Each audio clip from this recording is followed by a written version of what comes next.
Some more now on the president's threat to retaliate against Democrats by busing asylum seekers to sanctuary cities. The president's proposal is drawing praise from Republicans and criticism from Democrats. And joining me now, Congressman Marc Veasey, Democrat and member of the Energy and Commerce and Small Business Committees, also representative of the Dallas-Fort Worth area of Texas, specifically Oak Cliff. Sir, welcome. Thank you very much for being here. Appreciate that. Hello, Alex. Let's get right into the Dallas area. Is that a sanctuary city? No, there's no such thing, and I really wish that people wouldn't even use that term.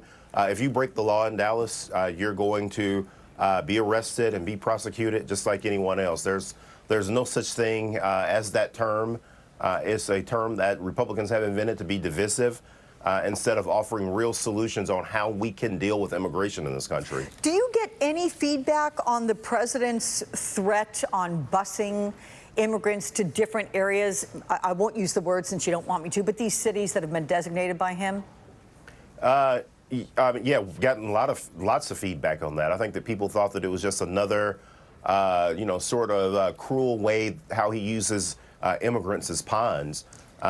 Look, I mean, if he were to say, Democrats and Republicans, send me an immigration reform bill, I believe that we could easily, I know that we can do our part in the House, obviously, with the Democrats being in control. But if he were to say that, I think that it would give Mitch McConnell cover to pass something over in the Senate. Because since he doesn't have the courage to do it on his own, he would definitely need some cover. And I think that that is what the president should be doing instead of trying to use immigrants and trying to pit and wanting to make his base upset at immigrants. The way that he's doing this, I think, is sick. I think it's terrible. And I think that it does point back to someone that was mentioned earlier in the segment before I came on.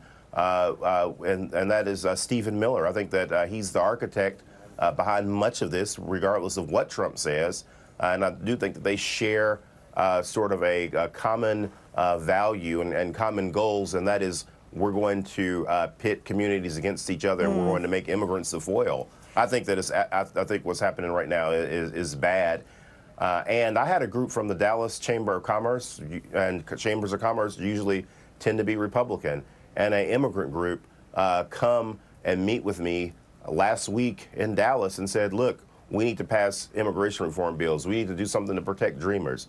The business community and the activist community coming together for common sense solutions. We need for the same thing to happen with this president, the Senate, and we'll do our part in the House. So you're telling me that the business community there is aligned with the immigrant community, and they're saying Yes. that there is good reason to welcome these people to their cities from a prosperous perspective. Is that what you're suggesting?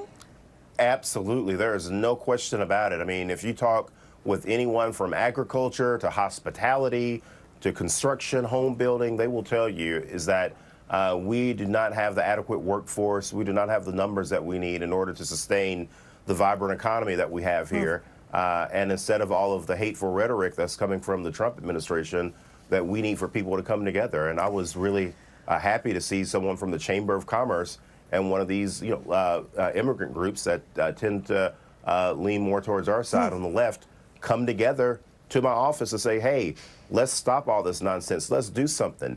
I had a group of cattlemen. They all came up to the U.S. Capitol in their cowboy hats and their cowboy boots from Texas, some of the most conservative parts of West Texas.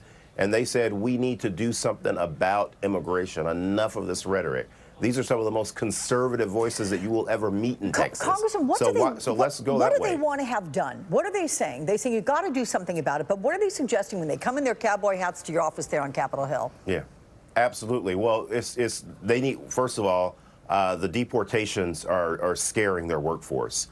So they want to end to deportations. The other thing that they would like to see is a comprehensive bill. And more importantly, what they want to see in a comprehensive bill is something that deals with like what we need moving forward. So instead of it being a short-term solution, what do employment needs look like in 2030 and 2040? So we can come up with a true guest visa worker program, especially in the field of agriculture, where we can actually plan for the numbers that we need long term instead of having to do this every few years. And Congressman, before I move on to a different subject, what is their take, those people who come to your office, on building a wall? Oh, well, in this state, people think that it's crazy. I mean, people are adamantly against it. Again, I talked about some of the most conservative voices wanting us to do something on comprehensive immigration reform.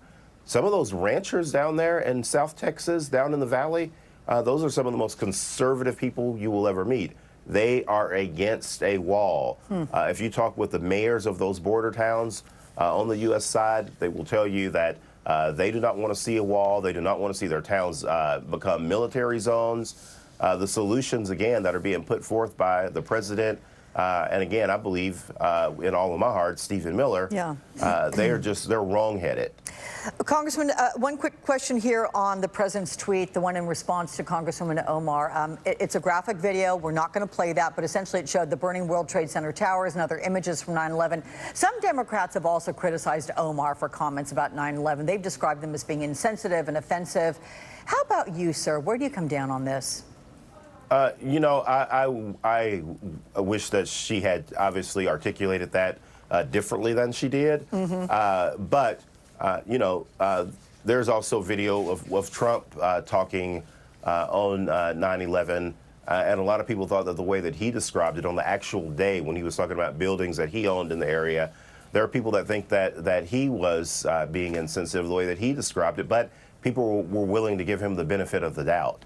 I think that I think that Omar is a very loyal American, and she is working hard to serve her district, just like the rest of us are. And I think that people need to stop picking on her. Congressman Marc Veasey, it's very good to see you. Thank you so much. I look forward to seeing you again. Thanks, Alex.